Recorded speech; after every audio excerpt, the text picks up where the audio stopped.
This is the Outdoor Journey Show, where life takes you outdoors. The Outdoor Journey Show with Matt Gaddis and Ty Morgan, brought to you by Journey Hunts and the Rocky Mountain Elk Foundation.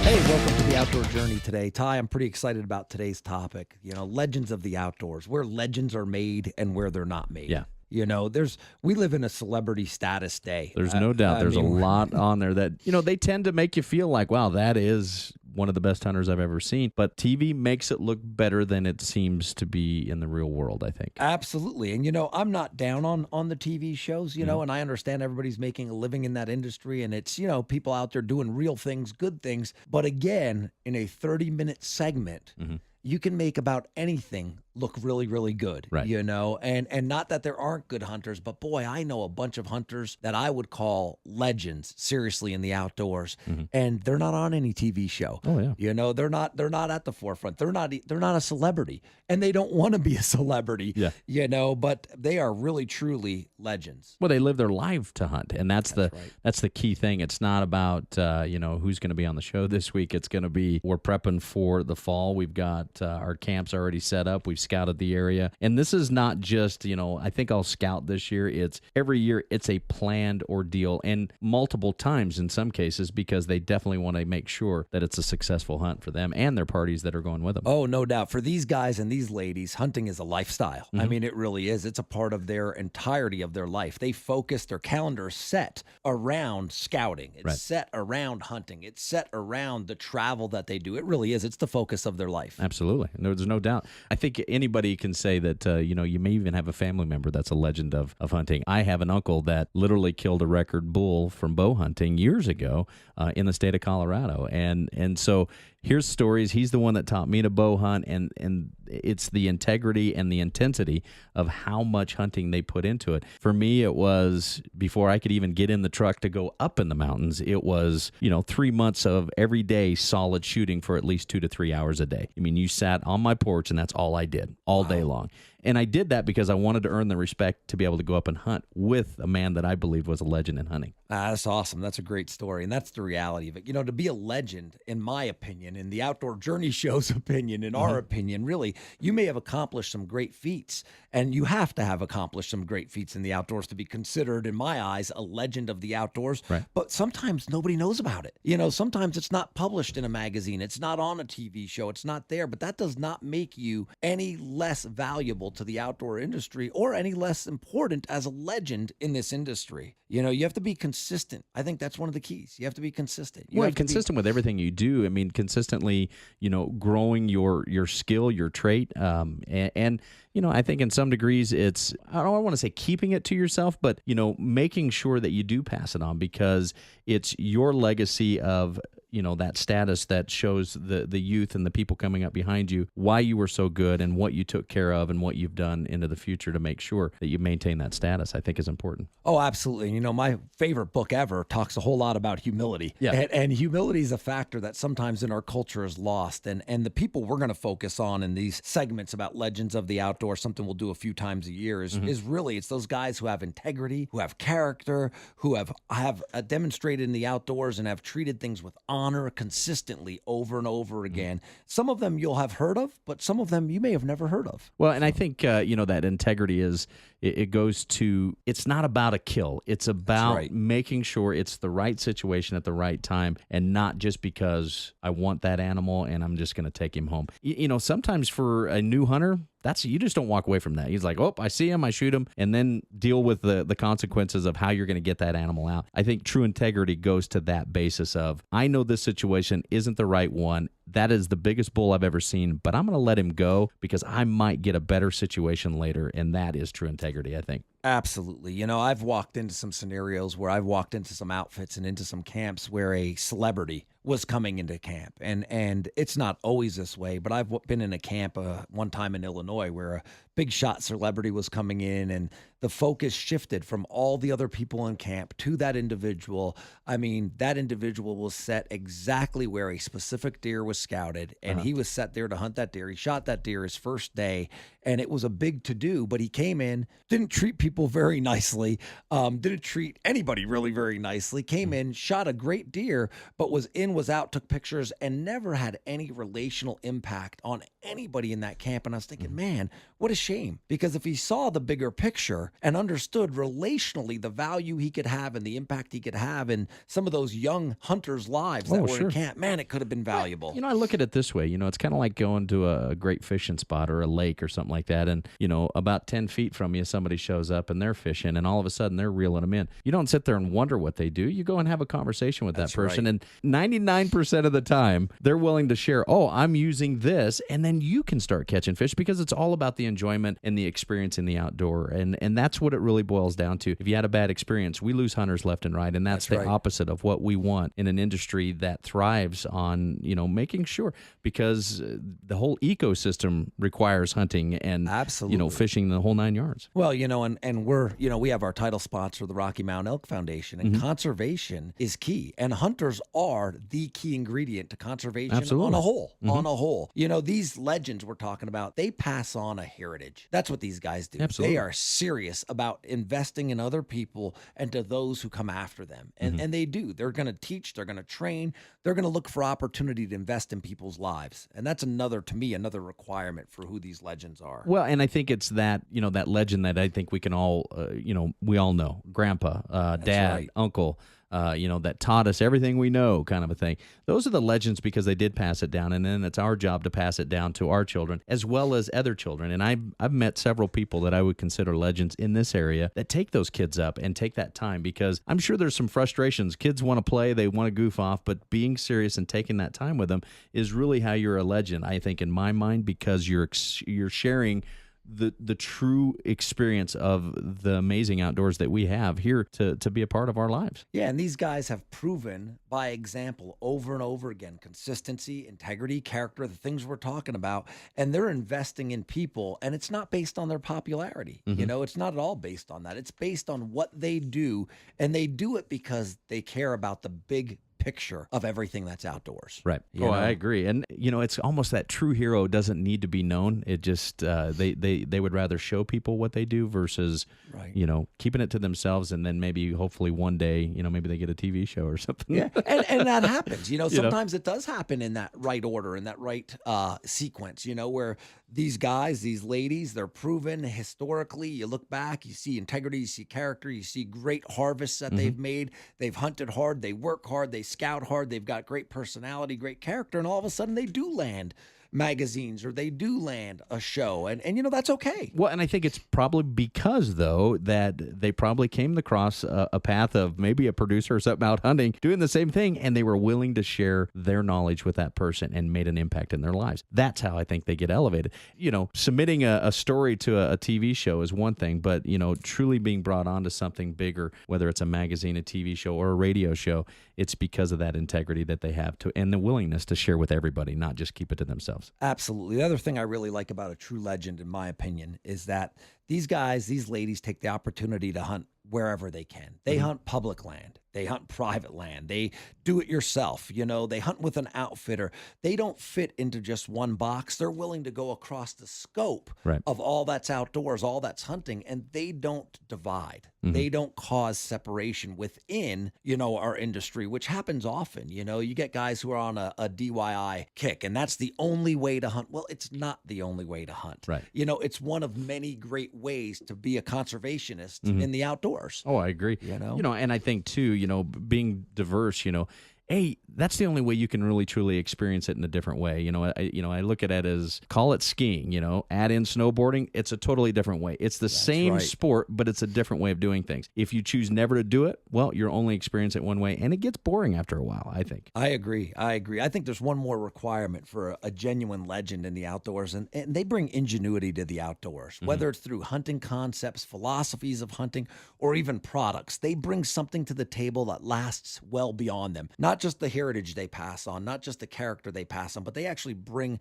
a contribution to the outdoors that goes well. It outlives them. And I think that's a major factor. Well, and it's, again, heritage. I mean, you remember that uncle, you remember that friend that, did all those great things and taught you everything you know, because we all have that story. Those are the ones that if they share that and continue to create new ways to do it, man, we all win in the long run. Absolutely. And today's legend, it's an honor to have today's legend on the show with us. Don Dvoroznak of Ripcord Arrow Rest he's as good of a guy as I've ever met in the outdoor industries. And Don's going to come on and talk a little bit about what he's done. And it's hard to get him sometimes to talk about what he's done, but we're going to get him to talk today about what he's done in the outdoors. I'm looking forward to it. And there's a great history here with Don. And so we're going to get to share that after the break. When we come back, too, we're going to be, doing a lot more talking. But if ever say you have a legend in your family, or a legend hunter that is that quiet type but loves to share with everybody, we'd love to feature him here on the show. Better yet, you have a question for Matt or myself, please feel free to email Matt at JourneyHunts.com. Of course, every email we read, we like to tend to throw into a basket and pull out a winner. So compliments of the Rocky Mountain Elk Foundation. So email now, Matt at JourneyHunts.com. This is the Outdoor Journey Show,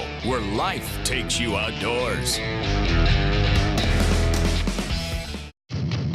This is the Outdoor Journey Show, where life takes you outdoors. The Outdoor Journey Show with Matt Gatus and Ty Morgan, brought to you by Journey Hunts and the Rocky Mountain Elk Foundation. Well, welcome back to the Outdoor Journey Show. Ty and I are talking about legends of the outdoors, and we have a special guest on the line with us today, Ty. And Don is a friend of mine. I've had the privilege of hunting in Africa with Don, in Colorado with Don. Don Dvoroznak with Ripcord Rests. His son Keith, the owner of Ripcord Rests, also a veteran, American-made product, what I believe is the best rest on the market, arrow rest on the market today. And Don, I've got to spend some real good time with you. And one of the things that I've learned about you is you have had over 400 bow and arrow harvests in your lifetime. There's not many people that can even remotely fathom that, yet alone be able to accomplish that. So let's just tell us a little bit about your history and how things work in the outdoors. Well, I was fortunate to grow up with a father who was instrumental in me being active in the outdoors, took me hunting at a very early age, and as a result of that, he took me to see an old Wally Tabor show. I remember it. It was 1951 in Allentown, Pennsylvania, and I saw a movie about Howard Hill. That I think, is where my inspiration for bow hunting took root, and shortly thereafter, my father bought me a recurve bow. It was a solid glass bow that you shot off the shelf on both sides, and a half a dozen arrows, and I started stalking groundhogs along the railroad tracks and pretending they were grizzly bears.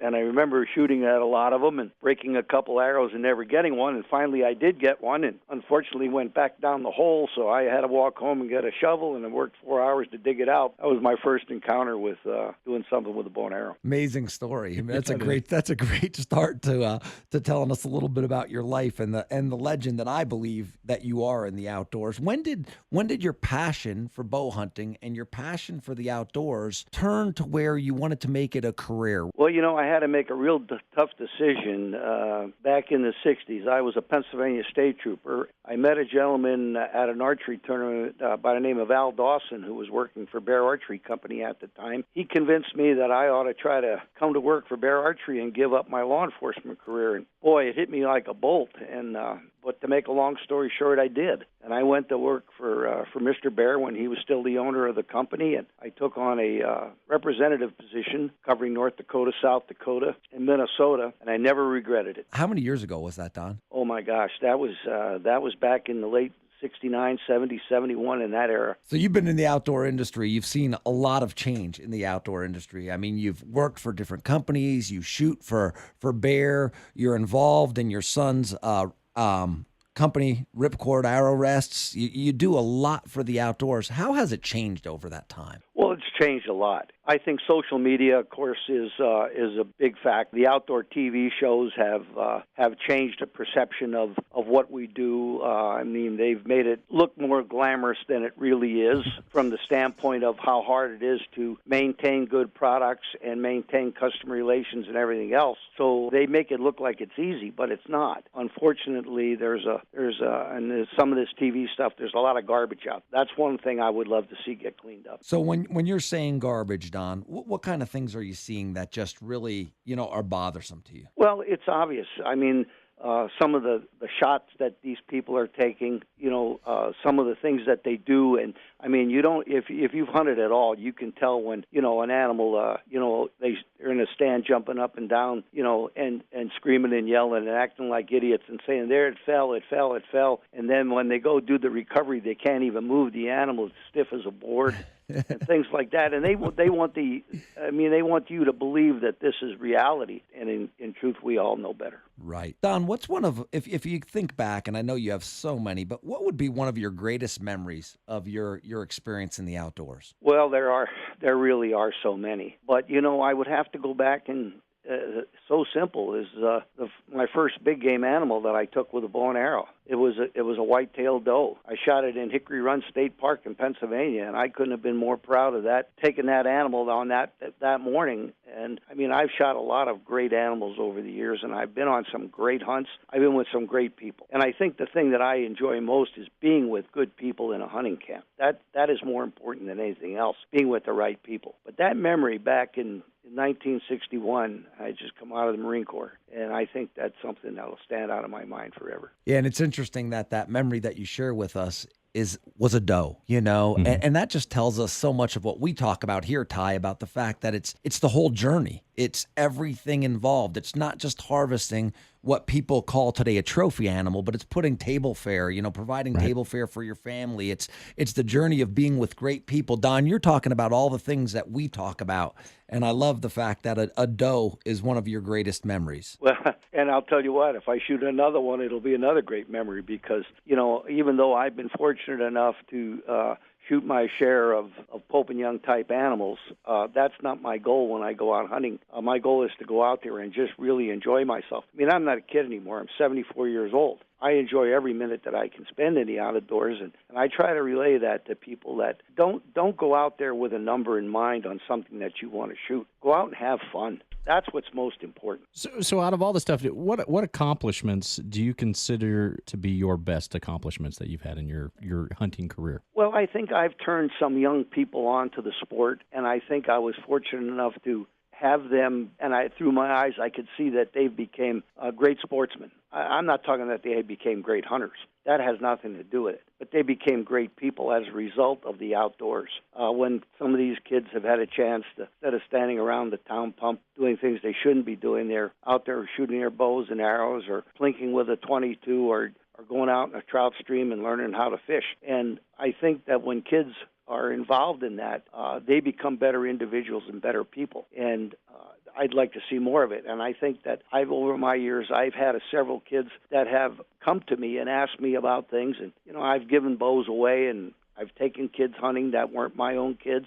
Those are the things that I remember more than anything else. Yeah. Well, I think it teaches respect, and unfortunately, a lot of the kids today, I don't think have that as much. And I think when you're out in the outdoors, there is that certain respect that you just achieve by being there and learning the proper ways to hunt, the safety, all the way down to having a mentor like yourself. Well, respect is a great word. There's no doubt about it. And there certainly is not enough of that in the world today. And it doesn't matter whether it's in the hunting industry or just life. But kids today do not have respect for their elders like we had when we were growing up. And I understand there's problems with the single families and that kind of thing. But having said that, still, I noticed that it's a rare occasion that you have somebody that has respect. And this is not to talk about a gentleman who happens to be on the other end of this line. But Matt Gades has got a young son who I've been around over the years, and that kid is as good as they get. And you talk about respect, he knows what it's all about. Oh, thank you, Don. I super appreciate that. And a lot of that has to do with the mentorship you've given me the last few years and the things I've been able to learn from you, without a doubt. Don, tell us about Ripcord. Tell us about how that came together, your involvement, Keith's involvement. Tell us how that happened. Well, that again started as a passion for the outdoors, and 11 years ago or so, my son came to me with the thought about putting this together, and at the time I was very skeptical because I knew what kind of money we had to deal with and so forth, but we overcame that, and the bottom line is my son and I are both former Marines, and we feel that there isn't anything you can't do, and so we put our minds to it, started out very small. We've been blessed. We've never We've never had a rep agency. My son and I put this and did it together. We made the trade shows. We sent out some products. We made personal phone calls. And shortly thereafter, we hit the beach, and like good Marines, we're not getting off it. And we've taken this business to a $3 million type of business in 10 years, and we pride ourselves that we're made in America. We pride ourselves that we have the best warranty in the business. We tell people we don't care if they drop their rest out of a tree stand or drive over it with a truck. They send it back. We replace the thing, no questions asked, and that's the way we will always do business. Well, Don, and I can tell you, I've been shooting your arrow rest for a long, long time, and there actually is fact for those of you who are listening in. There is no better arrow rest on the market. Ripcord Arrow Rest. Make sure you check them out online or at a local store, a local archery shop, and definitely you want to be shooting a Ripcord Arrow Rest. Don, I want to thank you for your time. It's a privilege to have you involved in my life. It's a privilege to have you and learn from you, your stories, your history. I'm looking forward to an Africa hunt that we're going to do together again next July. Just absolutely love having you around, learning from you, and just growing because of the things you've shared with me. I thank you for truly being a legend in the outdoors, and we super appreciate all that you do for the outdoors. Well, I appreciate you very much on having me on the show. I don't believe in any way, shape, or form I'm a legend. What I believe is I'm just a gentleman who's been out and enjoyed the outdoors all my life, and I will continue to do so until the day I die. Very good. Well, Ty, one of our listeners sent in a quick email. Todd Bablavi from Pennsylvania sent in, how do I get started in long-distance shooting? Todd, we're going to be sending you an answer to that via email, and our title sponsor, Rocky Mountain Elk Foundation, is going to be sending you a beautiful knife just for sending in that question. Absolutely. And you can always send your questions to Matt at JourneyHunts.com. It's been a great show, and again, a pleasure to have you on, Don. Well, great. Again, you guys have a great day too. And go out and enjoy yourself. Well, great show today, Ty. It was thrilling Absolutely. Talking about a legend of the outdoors. Yeah, just talking with Don. I mean, just to be on some of those hunts, and that was a pretty cool guy. Yeah, and he's a humble guy too. Very because humble. I've seen him shoot some incredible animals. But, yeah. But the outdoor journey, where life takes you outdoors. Thank you for another great week of listening, folks, and we will see you next Saturday at 11:30. This is the Outdoor Journey Show, where life takes you outdoors.